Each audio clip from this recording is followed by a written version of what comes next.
terrible, like doing my usual angry stuff. And so I got a lot of controversy behind this. People were following me, like arguing with me, saying it was wrong, I was stupid, I just hate Star Wars, it's for kids. And so I started making these written posts to make my friends laugh. And it kind of transitioned into videos later on where I was just really trying to make my friends laugh by getting really angry playing a really balls-hard game.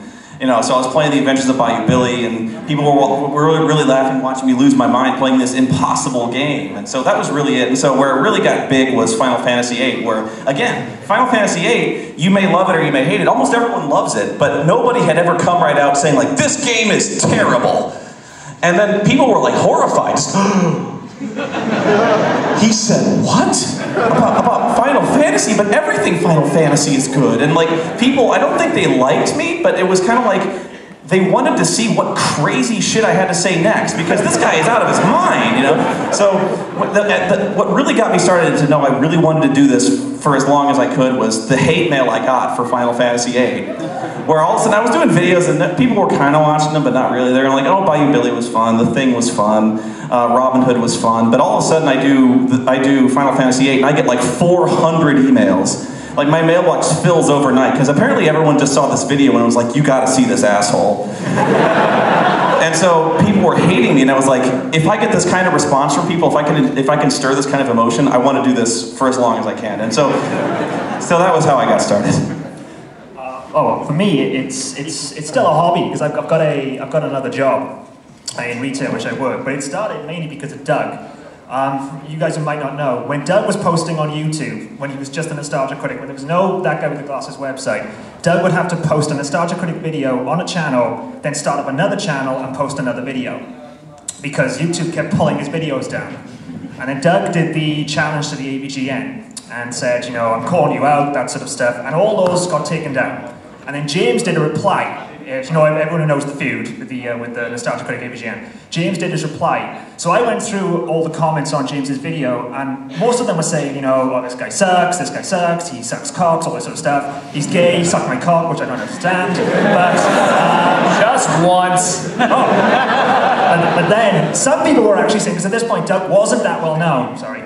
And it was, who is he? So I started a YouTube channel called the Nostalgia AVGN Fan Channel, and I posted a lot of Doug's reviews that he'd already had on YouTube and the rants. So people would have a window into finding out who he was and going to the website. And Mike Mashort got in touch with me and he said, look, we know what you're doing, can you put annotations all over so you can sort of direct them to the website?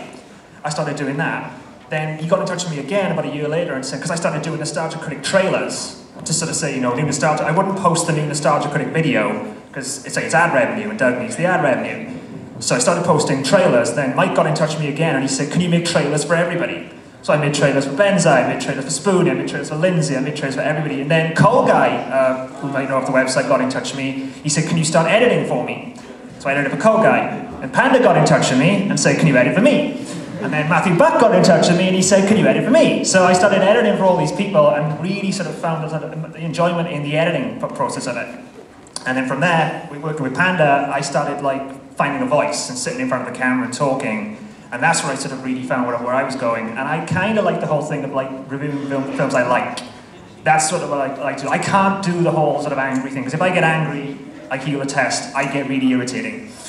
So I just do the videos that I like, and that's kind of where it started for me. Let's do the next question. Next. Yeah, I have a question for all of you. How long would you say it takes to make a video from the idea to when you post it? How long does it take? Was that the question? For all my videos, with the exception of Nostalgia Critic, they usually, honestly, they take about a day, because they're improvised. Like I'll do the bum, I'll just say it to the camera, and then edit it, and you know that's about it. Nostalgia Critic takes about a week. Usually, like a day to watch it and take notes and shout jokes at it, another day to edit it. Another day to film it. Okay, sorry. Well, one day to watch it, one day to write it to a script, one day to film it, one day to sort of edit it, get it in order, and then another day to like put in the actual film clips and finalize and stuff like that. But two sort of bleed over days if I need them. So everything else for me takes about a day. Well, it's about like the same, like what most important is actually the writing process, because if you have good jokes, good timing in your script, then it's gonna show in actual final product. So usually, like, you know, from start to finish, if you count the start as when I actually open up my notepad and start writing stuff, actually the process has already begun, because like when you start writing, getting down to write like a full interview, full review with good jokes and good timing, you've already thought about it. So to me, like, it takes about like 2 or 3 days to just like have in my mind like, oh, what if and how about that joke. And then, like 2 days later, once like everything, I'm like, okay, I think I get enough, and I can cram that into a review. Then I start writing the whole process, and then like the next day, I most likely like shoot it. But I'm very lazy, so then I get burned. Like, oh, come on, like I've done that, so you know it can wait for another day. And but usually, yeah, be 3 days if you don't count like what it takes to actually think about a review. How long does it take you to do a Let's Fap? Let's Fap, it depends. Like, it takes me like 1 hour to film it, like when you actually see me play a game. But then, like between the actual take and when I actually start to work again, it takes me another hours to cool off. Okay, yeah. See, I can fap way faster. Wait, I shouldn't have said that. Yep. People are oh, sorry. Ich sehe nur Darkness, weil for me, kind of fast. The thing is, I mix ideas a lot for different shows until I really decide to do it. Until the moment I write the script and I finish the video, it takes about 6 hours for one episode. Forget about it. The main difficulty for me is to pick a movie, but when I know which one it is, it goes really fast. Yeah, it takes about a week for me, week to 10 days, it depends. Games take a lot longer to do. And what's funny is RPGs, any kind of RPG, it takes a long time to get footage for, because any RPG takes at least 30 hours. So a game like Final Fantasy 8 or 10, of course I pick RPGs to do because they're the hardest ones, but those games are like 40 to 50 hours long. And so usually I've got to at least play those, which takes several days. It can take up to a week. So yeah, that's why it can take longer to do some RPGs. It's why Final Fantasy like 10-2 takes almost all year. It's because it takes me like 2 weeks at a time to do those videos, and so it's a huge time investment. But most of the time, if it's a movie, it takes a week. I'm the same. I usually say I work Friday, Saturday, Sundays are my main contracted days. So I go into work on the Friday, I'll finish the video on the Wednesday. So I go in, and on Friday, Saturday, and Sunday, if I'm ever on my checkouts, you will see me come home with just like reams of till rolls, which I've written notes on. When I'm not serving people, I'm just there writing script notes. I come home with like 6 reams of it. I put it all in my computer, I script it Sunday, I'll finish it Monday. I send it to some of the friends like Matthew Buck, Film Brain. I'll send it to him because he will be honest. He'll say if he likes it or not. I send it to another friend of ours, John, Chaos D1. He says if it's not good enough. If they approve, I film. And then I get it all edited together by Wednesday and it's done. And then I have like a day to kill so I can start again on Friday. I just wanted to add that when I did the gym and the holograms video, like I had to sit through a whole show. It's about 20 hours long, but it felt like 2 lifetimes. Next question. Has it ever occurred to you consciously that the way you structure your crossovers and cameos, it's a lot like the old Hollywood studio system. I think it's still so done in Japan with the studios there, and also a lot like to take a really big jump in the wrestling business with the federations. There, you have the established stars, you have the newcomers. The established stars elevate the newcomers, give them the rub, bring them up to the standard of the side, and you have always talking business. The whole side or the team as a whole is elevated. There's a question in there, right? I got it. Did you understand? I just gotta be honest because you surveyed it on interest here. You know the thing, Hollywood system. The wrestling and bring them up the rock. Is there sort of like a Cliff Note version of the question there? There we go. The question was if it has ever occurred to you that I think the way you structure these guest appearances, cameos, crossovers, has a lot of common with the old Hollywood system, the studio system, where they built up their stars for the studio. Also, the way it's, I think, currently still done in Japan, and at least used to be done. Faster version, man. Is this a question, or is that just you want to talk to them about what you think? Because we have a booth like 2 floors downstairs, actually. So if you want to make like a longer remark, and all that, We are a lot of people, man. because we'll be available. Don't worry. Yeah. So, The answer is yes. It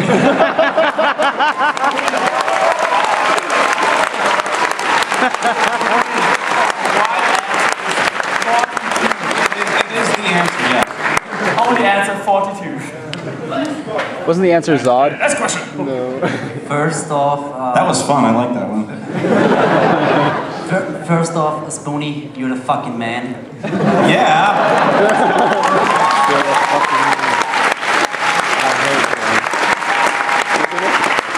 Thank you. And second, where do you guys party tonight? Benzaie are gonna go back to our hotel and then get some pussy. Yeah. I actually got some pussy. It's waiting in the fridge right now, like because I like my pussy to be fresh. Yeah, I like cold pussy. Yeah. I like it cold. None of these guys understand what we're talking about. I do. It's a friend of ours. Wait for an upcoming video called Benzaie. Spinning Benzaie get some pussy in Austria. Cold pussy. You might recognize some of your friends. Next one, please. My question is for Doug. I just want to ask, how's your brother doing? Here, first row. Okay, awesome. He's good. I mean, to go in more detail, he just got married, and he's very, very happy, and still writes. I mean, he's working his ass off. Actually, we're writing the 4th year right now. We're getting a real big head start on it. And he's working really hard on that. He's really obsessed with it, in a good way, though. So I think Rob deserves an applause, definitely, yeah, because he's done so much work.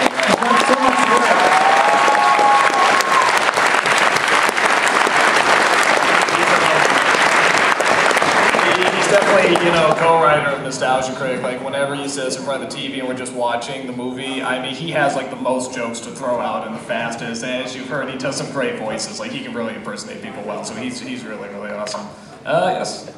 Hey, what I would be really curious about is, what's the plan B when this all online thing is over? I mean, you can't do it forever, so it's a very serious question. We all know When you fail. We all know what's coming. But and not think you're gonna still doing this really with 50 years or something. So now you can't think I can live long, huh? You are looking pale, and your voice is going. Yeah, that's true. You know what I mean? Yeah. I mean, he has a job, so. Come on, guys. I mean, like for all of us, or just for all of us? Okay. I'll just say, I mean, honestly, the internet's not dying. It's it's very much taking over. It's slow, but it's. I mean, so many people are like, I don't even watch TV anymore. It's like, I don't watch TV anymore. I don't know. Very few people that do. I watch TV online. So this kind of stuff I'm always looking to do, and I love it because, I mean, where I am right now is just total freedom. That's why I never went the Hollywood route. I didn't like, all the producers having to give you money, and then, they all want their thumbprint on it. They want to change things and stuff. I mean, I'm with a place where, they're just like, the more freedom, the better. So I'll just keep doing this, man. I just said that actually, like, first of all, yeah, that is true. Like, the web, especially web shows, are expanding. Like, if you look at Blip TV, what it was when you actually started work with them, like, it was nothing compared to what it is now. And also, like, when you do this sort of job, like, you actually get, like, on a schedule, you do video editing, like, for so many hours. You do, like, you start doing, like, your own little, like, special effects, your own voiceover. You get, like, better material, you have better hardware. You start to know, like, what's good, what's not, what's a decent camera, what's a decent angle, what's a decent shot. Then you get actually some real-life skills for other jobs, for other stuff. So you actually feel a lot prepared to be like, I don't know, like even like, especially like in UK, for example, we have media classes in high school, and they teach pretty much like how to do like a simple review, like, oh, not a review, but like a simple editing and all that. So actually you get some real life skills to actually, you know, you can do something else than just like brag about a video game or rant about it. Yeah, I see myself eventually making a movie. That's kind of why I got started.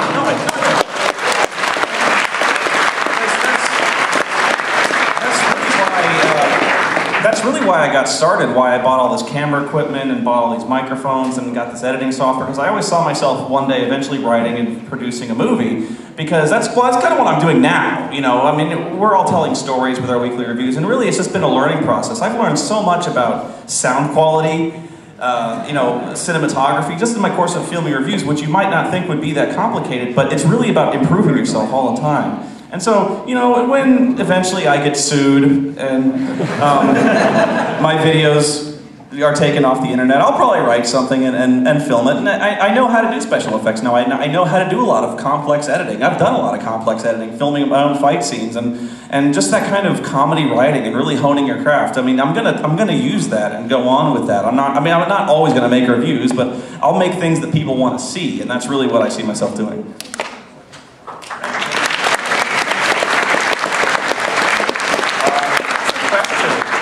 Do you want to make a Soul Calibur movie?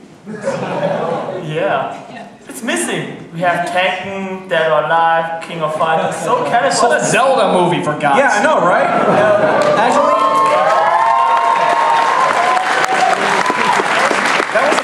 that was a point I made very briefly in my in the first review, the Tekken animated feature, which is one of the only animes I've done, but I've also done Space Lemon Kids. But anyway, I was like, who wants to see a Legend of Zelda movie? Let's get Tekken out there. I was like, why has there not been Legend of Zelda? It's like obvious, right? I think they saw how we